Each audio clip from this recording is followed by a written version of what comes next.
Sino po naniniwala isang araw, alaala na lang ang payo ng mga magulang mo sa'yo?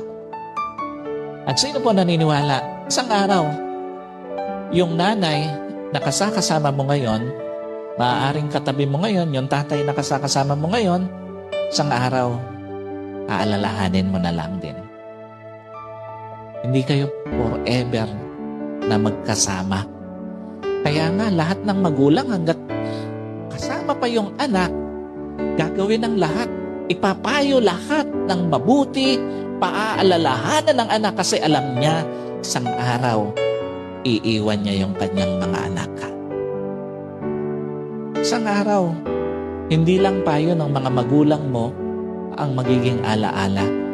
Kahit magulang mo isang araw, magiging alaala na lang sa buhay mo.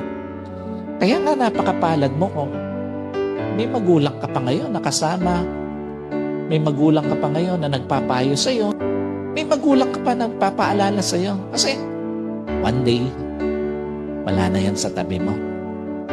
Yung mga payo niya, alaala na lang din sa buhay mo.